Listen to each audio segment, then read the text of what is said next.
Como eu havia falado, a gente vai juntar agora todas aquelas informações que nós vimos anteriormente, níveis energéticos, subníveis, etc. E nós vamos construir juntos o diagrama de Pauling.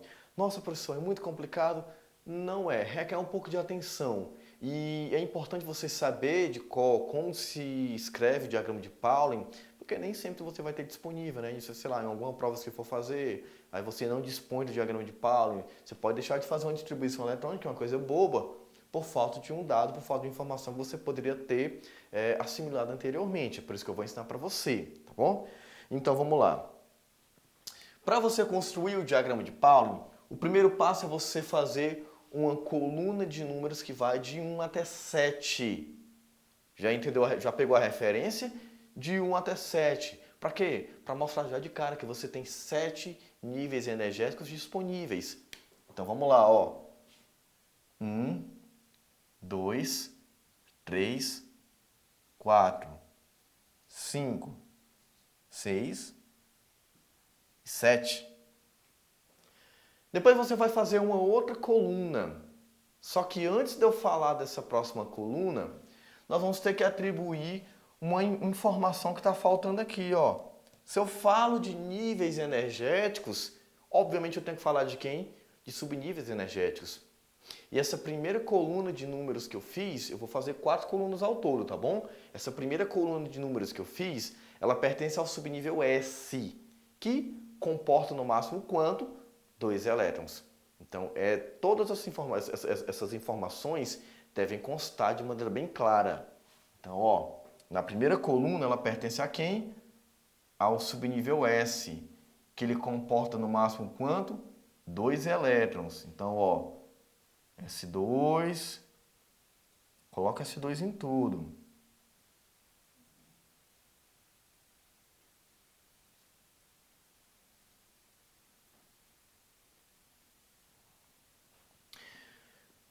Na próxima coluna, que obviamente vai pertencer ao subnível P, eu não vou começar pelo 1. Eu vou começar por quem? Pelo 2.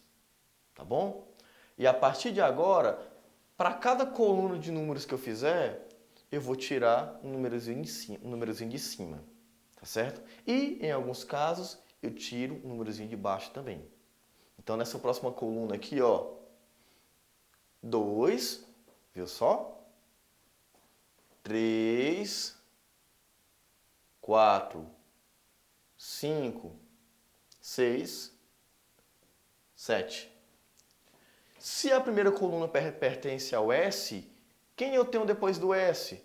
Ó, S, P, D, F. Ah, então é o subnível P. Vamos colocar o subnível P aqui, já com sua quantidade máxima de elétrons, para a gente nunca esquecer disso.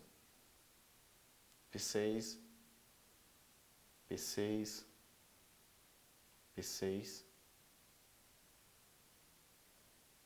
e P6. Continuando, nós vamos agora para a nossa terceira coluna, que a gente sabe que, obviamente, a gente não vai começar pelo 2, nós vamos começar por quem? Pelo 3. E aqui nessa coluna tem um detalhe. Além de eu tirar um númerozinho de cima, né, ao invés de começar por 2 ou pelo 1, eu vou começar pelo 3, eu vou tirar também um de onde? De baixo. Então, eu não vou mais até 7. Eu vou até apenas quem? Até o 6. Então, 3, 4, 5 e 6. Parece que está ficando complicado, mas na verdade está ficando mais fácil. Porque cada vez mais eu estou colocando menos números no meu diagrama de Pauling. Então, essa terceira coluna aqui pertence a quem? Ó? S, P, D.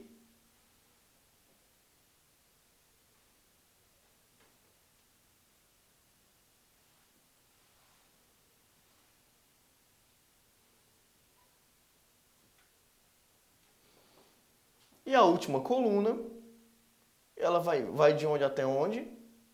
De 4 a 5. E pertence a quem? Ao subnível F. Então vai ficar aqui, ó, 4, F, 14, 5, F, 14. Pronto. Esse é o diagrama de Pauling. Tá, professor, não tem como eu me guiar. Por onde que eu vou começar a minha distribuição eletrônica? Eu vou começar por aqui, ou por aqui, ou por aqui? Eu estou perdido. Calma, que falta um último detalhe do nosso diagrama. Provavelmente, quem já viu um diagrama de Pauling, sabe que ele tem essas setinhas aqui, ó. Que essas setinhas servem justamente para a pessoa se basear e saber por onde ela deve começar e como ela deve seguir, que percurso ela deve seguir ao longo da distribuição eletrônica para não se perder nesse monte de informações que a gente tem aqui no diagrama. Então, ó, tá vendo que as setinhas são sempre perfeitamente paralelas umas às outras? Então, isso é importante você saber também, ó.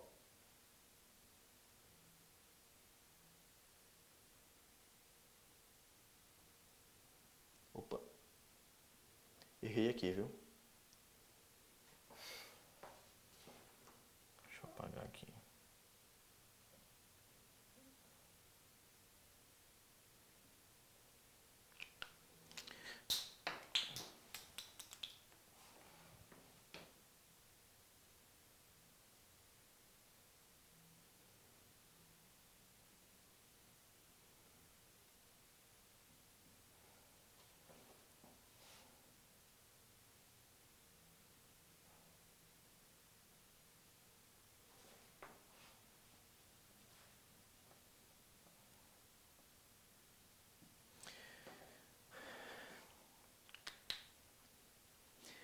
Então é importante você saber a direção certa, a orientação correta de cada uma dessas setinhas. Isso aqui ficou um pouquinho torto, mas vocês vão me perdoar. Então esse é o diagrama de Pauling. Eu recomendo vocês escreverem e reescreverem várias, gasta papel mesmo. Escreva e reescreva várias vezes até você, do nada, conseguir pegar uma folha de papel e desenhar o diagrama de Pauling certinho, escrever ele certinho, ou até mesmo você chegar a visualizar na sua mente e tal. Então, você deve saber de cor esse diagrama. Eu não recomendo você ficar consultando sempre no livro, sempre no caderno e tal. Vai fazer um exercício de distribuição eletrônica, primeira coisa que você faz, ou, sei lá, você vai fazer uma prova, pega um cantinho lá que está livre, um cantinho que você tem espaço, lembra de mim, escreve o diagrama de Pauling certinho e deixa lá para ser o seu mecanismo de consulta lá, tá bom? Tá, como que eu vou utilizar o diagrama de Pauling? Gente, sempre a distribuição eletrônica começa aqui, ó, no 1s2, sempre. Então, bora partir para a ação agora. Temos aqui o hélio, berílio, neônio, hidrogênio, lítio e sódio. Além do símbolo, eu tenho o quê? Um número atômico. Lembra o que é o número atômico? É a quantidade de prótons que um átomo tem. Prótons, partículas positivas. Então, a quantidade de prótons vai te espelhar na quantidade de elétrons. Então, é através da quantidade de prótons, é através do número atômico que a gente chega na quantidade de elétrons que o átomo vai ter. Certinho? Todos esses caras aqui, ó, eles estão no seu chamado estado fundamental. O que seria o estado fundamental? O mais básico possível. Ele não perdeu nem ganhou elétrons ainda. Ou seja, a quantidade de prótons é a mesma quantidade de elétrons. Alex, como é que só olhando para o símbolo do elemento você sabe que ele está no estado fundamental? Muito fácil. Você está vendo um sinal de mais aqui? Não, né? Você está vendo um sinal de menos? Também não. Então isso quer dizer que ele está no seu estado fundamental. Se esse cara tivesse bem aqui um mais, ó, ele seria um íon, seria um cátion. O que aconteceu com ele? Ele perdeu elétrons. Se ele tivesse um sinal de menos, ele seria um ânion, ele teria ganhado elétrons. Aí ele já não está mais no seu estado fundamental. Obviamente, depois nós vamos trabalhar casos e casos em que o átomo vai ser um cátion, um ânion, ou seja o que for.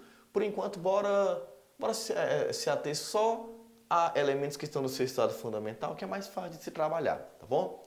Então, olhando para o símbolo do elemento, quantos elétrons eu irei distribuir? Basta olhar para o seu número atômico. o próprio número atômico em um átomo que está no estado fundamental vai ser a mesma quantidade de elétrons que você deverá distribuir. Ou seja, que eu tenho o hélio, qual é o número atômico dele? 2. Quantos elétrons eu vou distribuir? 2. Vamos agora para o diagrama de Pauling. Lembra? Sempre começa por onde? 1s2. Então vamos lá, ó. 1s2. Nível eletrônico, subnível eletrônico, quantidade de elétrons. Quantos elétrons eu estou distribuindo aqui? 2. Quantos eu tenho disponíveis para distribuir? 2. Então a distribuição eletrônica do hélio é o quê? 1s2. Acabou. Não tenho mais elétrons disponíveis para distribuir. Parei a minha distribuição. Ficou quietinho. Tá bom? Então, gente, ó, só para deixar bem claro. Esse aqui é o nível eletrônico. Esse aqui é o subnível. Professor, é S de subnível? Pelo amor de Deus, não me apronta uma dessa. Não tem nada a ver, tá bom? S, porque nós temos os subníveis S, P, D e F, que já é outra história, certo?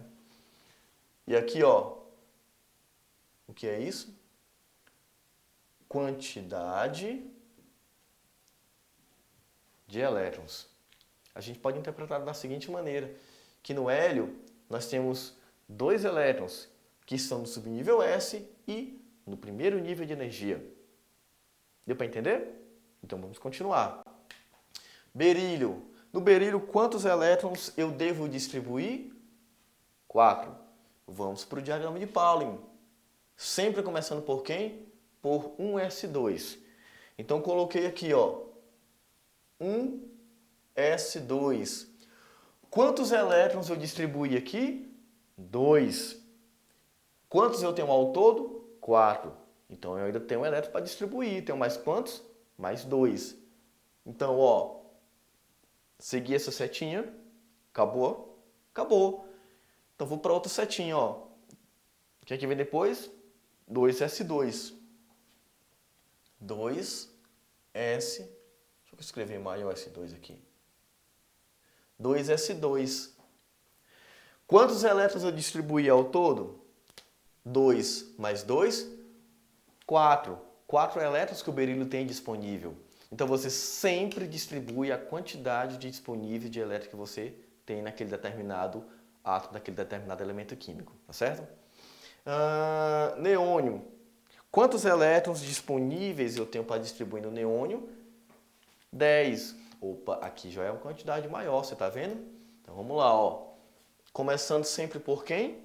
Por 1s2. 1s2. Quantos elétrons eu distribuí? 2. Quantos elétrons eu tenho ao todo? 10.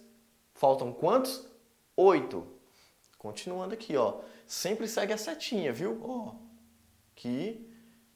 Depois eu vim para essa outra setinha. 2s2. 2 mais 2, 4. Tem elétron pra caramba ainda, né, gente? Tem mais 6 elétrons para distribuir. Preste muita atenção como que a gente fez aqui, ó. 1s2. 2s2. Agora surgiu uma dúvida. Eu venho para cá ou para cá? Porque você vê que você tem 2 níveis aqui disponíveis nessa setinha, né? Ó, eu venho para cá ou para cá? Pessoal, o sentido da seta não é esse? Então é esse sentido que você deve sempre obedecer. Ó, terminou aqui? Vem para cá. Terminou aqui? Vem para cá. Sempre obedeça o sentido da seta, da setinha, porque é muito comum os alunos cometerem esse erro bobinho, que é, ó, 2s2, 3s2. Tá errado. Você não obedeceu o sentido da setinha. Então, ó, 2s2 vem bem para cá. 2p6. Que 2p6 te dá mais 6 elétrons, que é a quantidade de elétrons que faltava. Então, ó, 2 mais 2, 4, mais 6, 10. Recomendo sempre, depois da distribuição, você fazer a contagem da quantidade de elétrons para ver se está batendo com a quantidade que você tem disponível. Beleza? Então, continuando, ó. Hidrogênio. O hidrogênio tem quantos elétrons? 1. Vamos para cá, ó. 1s2. Aí eu coloco aqui, ó. 1s2. Estou feliz porque fiz a minha distribuição eletrônica. Só que está errado. Porque quando você faz isso, 1s2, você está dizendo que você tem 2 elétrons disponíveis. E você não tem. Você tem apenas quantos? 1. Então, ó, ao invés de colocar 1s2, eu coloco quanto? 1s1. Professor, pode fazer isso? Claro! Lembra no começo da aula quando eu fiquei falando assim, olha, subnível P comporta no máximo 6 elétrons. Posso colocar só 1? Pode. Posso colocar 5 elétrons? Pode. Posso colocar 7 elétrons no subnível P? Não pode, porque extrapolou. Então, essas quantidades que a gente memorizou, que a gente aprendeu, S2, P6, D10, F14, são quantidades máximas. É a capacidade máxima que aquele subnível eletrônico, que aquele subnível energético pode comportar. Isso não significa que eu não posso colocar menos do que isso. Claro que posso. Nunca pode o quê? Ultrapassar. Cuidado com isso, nunca pode ultrapassar, certo? Então vamos lá, ó. A distribuição eletrônica do hidrogênio é o quê? Um S1, ou seja, eu tenho um elétron no subnível S no nível 1 de energia. Agora ficou fácil demais, né? Só felicidade agora. Continuando, ó. Lítio. Um S2. Falta elétron para distribuir? Falta, porque até o momento eu distribuí quantos? 2 elétrons. Quantos eu tenho ao todo no lítio? 3. Está faltando quanto? 1. Então, ó, um S2. Vou colocar 2 S2? Claro que não, porque aí vai ficar 4 elétrons. Eu não tenho 4 elétrons. Vou colocar o quê? 2 S1. 2 S1. Para finalizar essa parte, o sódio. Vamos lá, ó. Um S2, já foi 2 elétrons. 2 S2. Já sei que depois do 2 S2 eu venho para onde? 2 P6. Tá, vamos parar um pouquinho só para contar quantos elétrons a gente distribuiu até agora. 2 mais 2, 4, mais 6, 10. Quantos eu tenho? 11. Está faltando o quê? Um elétron. Então, ó, fiz isso, ó. 1 S2, 2 S2, 2 P6. Vou colocar 3 S2? Não, porque a gente já sabe que vai passar da quantidade que eu tenho ali, né? Vou colocar o quê? 3 S1. 2 mais 2, 4, mais 6, 10, mais 1, 11 elétrons que o sódio tem disponível para ser distribuído. Trabalhamos aqui nessa primeira parte a distribuição eletrônica de átomos no estado fundamental, que são aqueles átomos que não tem nenhum sinalzinho de mais nem de menos, e a quantidade de prótons é a mesma quantidade de elétrons. Agora nós vamos partir para a distribuição eletrônica de íons, que aí a gente tem que considerar a natureza da carga e a carga do íon, tá bom? Então fica ligado!